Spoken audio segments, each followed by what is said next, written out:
I think it had to have been the voice recording when he finally figured it out to play the recording backwards. Yep. Scariest moment for me. Mm-hmm. When it goes like, it's like, and it's like, tragedy on the river, Ohio. Because, it's all backwards and spooky, and he, like, pieces together what's happening. And doesn't he have to drive from D.C.? Well, no. He figures out that there's a tragedy, that it's going to be a tragedy on the river Ohio.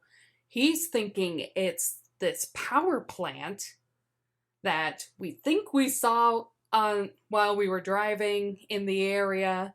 We 100% saw a power plant. Well, yeah, I mean, we saw the power plant. I will go down swinging that was the power plant. So, Mm-hmm. Not factual, just want to believe it. But he was like, there's something.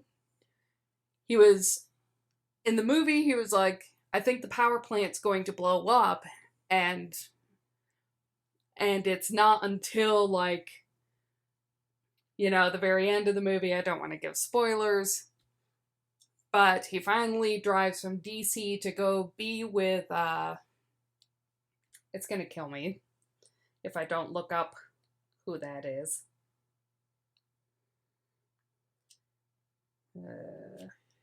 But while you're looking that up, he drives to DC to be with whomever, and at that point, that's when the bridge collapses, correct? He starts to notice, like, some of the security lights go from their standard to a red.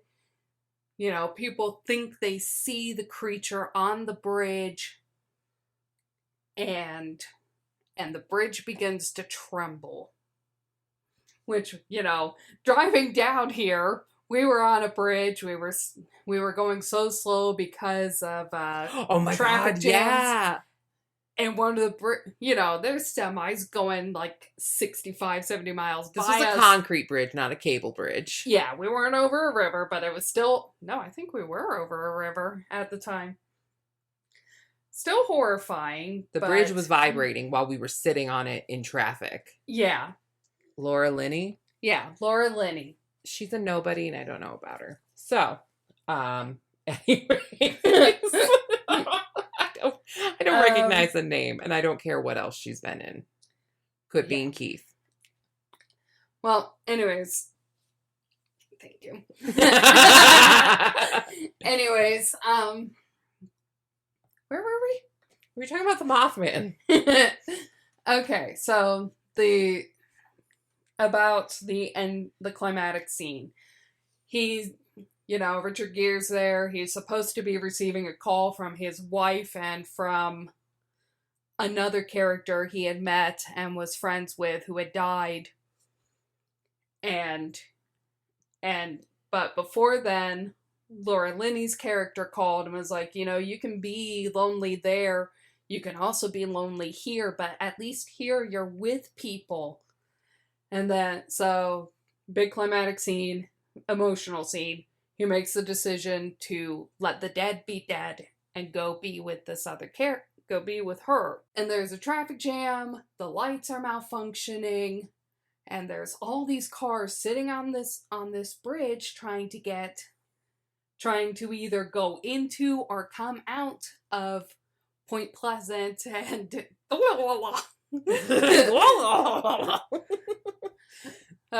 that's what we're calling that's like Galapagos. Galapagos? Yeah. Whatever it is.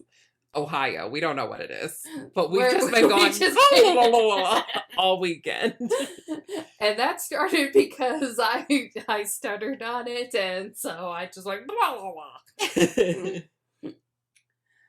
And that's where the big climatic finish of the bridge collapsing takes place, and he realizes it. So climatic ending scene, and he's running, trying to tell people get off the bridge because he got it wrong. It wasn't the power plant, it was the bridge. Yeah.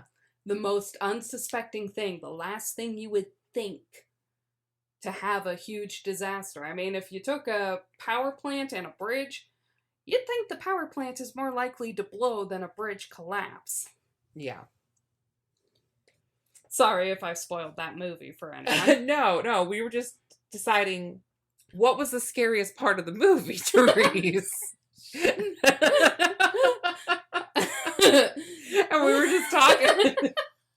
We were just talking about, I guess, my next question would be, why did we decide to come down here? Because we're weird. That's a good answer. Well, we're weird.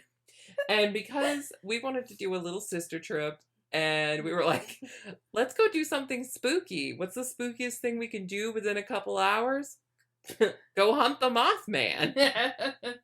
Which, no, we have not seen him yet. No, we have not. Don't say yet, because I don't want to see the Mothman.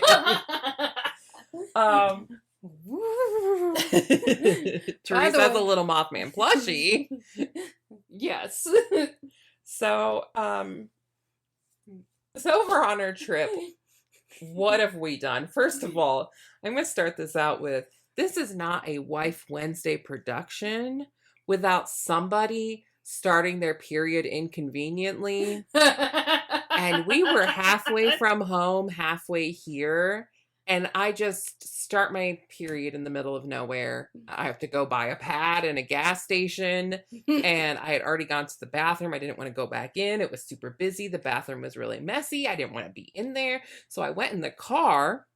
We're in the parking lot in a gas station in the car. There's a sheriff about, 75 State feet? highway. State highway patrolman, facing us. I'm shoving a pad in my pants in this car. The sheriff's watching us, or the state highway patrol. I'm just like, whatever. Everyone in the gas station knew what was happening. I made no secret of it. The girl. The plus side is it was free coffee Friday. It was free coffee Friday, and I was like, Therese, I absolutely need a coffee. I need a coffee, or I'm gonna die. So that's how it started. It was about a 3-hour drive from home? Yeah. From my house. About a 3-hour drive.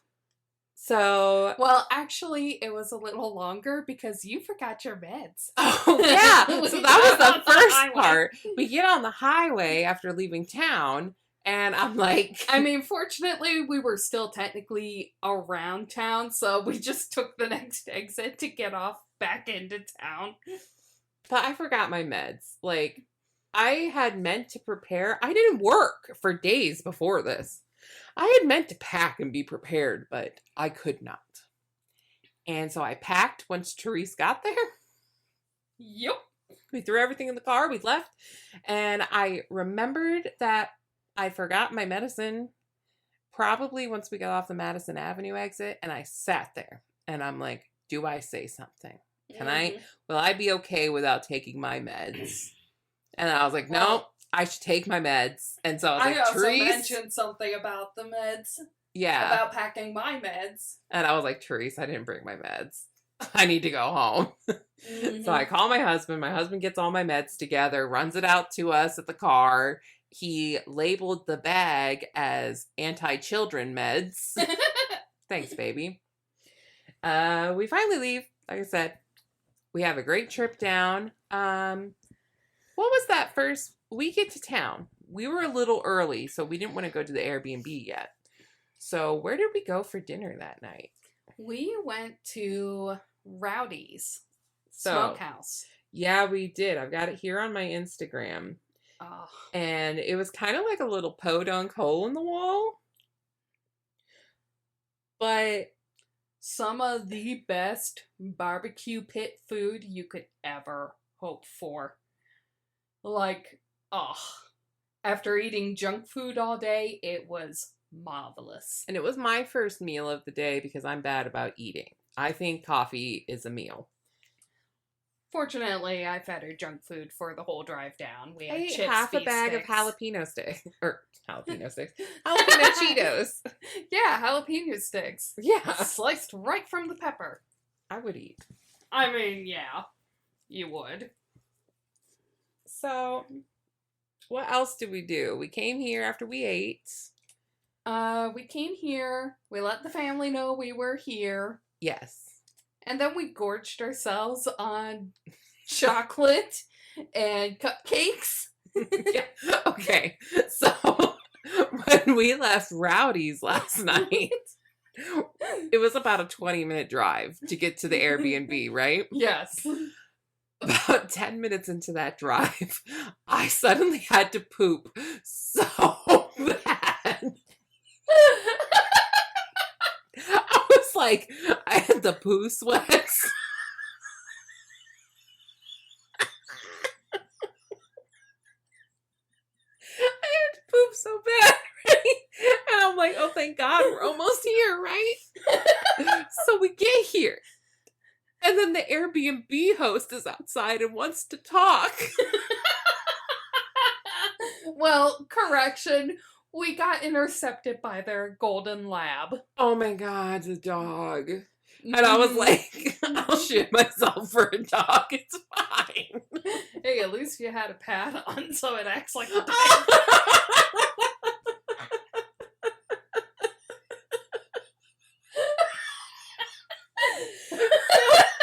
This lady's talking to us. I think her name's Jen. Jenny, yeah. Jenny. She's talking to us. I'm petting the dog. And I'm like, all I want to do, because we're staying in this garage apartment. It's like above a garage. It's an apartment. It's super swanky. It's nice. But I'm like looking at this lady and I'm like, go back to your house because I have to poop so bad. She stands there and talks, and Therese and her are talking, and I just start unpacking the car. I just open the trunk, I start grabbing all of my stuff, because I'm like, how can I make this obvious that I just want to go upstairs? So she finally is like, oh, well, call me or text me if you need anything, and we're like, right, fine. We're going up the stairs. We get inside and I'm like, Therese, I have to poop. I can't get the rest of the stuff. I didn't even look at the whole place. I just went straight to the bathroom. Which I had to air that out. It was bad. So I'm sorry. But I was literally like, this is going to be a terrible vacation. My period just started. I have to poop so bad. Like, what am I shit myself? Oh shit. I don't think I've laughed that hard in a while. So, anyways, Therese and I are here. We eat some more. What else do you do? And then we're like, we're tired. Yeah, we're tired. And then I'm like, we should put on something. We should watch something. And we tried to find anywhere that was streaming Mothman Prophecies, and nowhere is. And I didn't want to buy the movie. Like, you can buy it, and I don't want to do that. So we went to our fail-safe movie, The Conjuring, in which we put that on to go to sleep to. Do you realize how weird we are yet? So we go to sleep. We both fall asleep in The Conjuring. No Minutes problem. apart from each other. Minutes apart from each other. And then this morning we get up and, I take a shower. Therese and I, we make our favorite breakfast. Yes, chippy ham eggs. Chippy ham eggs. And then we're like, all right, let's go to Point Pleasant. So I drive to Point Pleasant. Yep. And our first thing is like, we're going to the Mothman Museum. We are going to the Mothman Museum. In which we did. And I took a ton of pictures. Yes. And it was really cool. Like, spent more money in the gift shop than maybe I should have, but yeah, no regrets. I don't know. It was cool. Like, in the actual museum, they had the real handwritten eyewitness statements from 1966, which is insane. They were like in cases. Glass cases. And then they had the whole thing printed up on the wall above it so you could read both sides of the paper. Yep. And it was like multiple eyewitness accounts.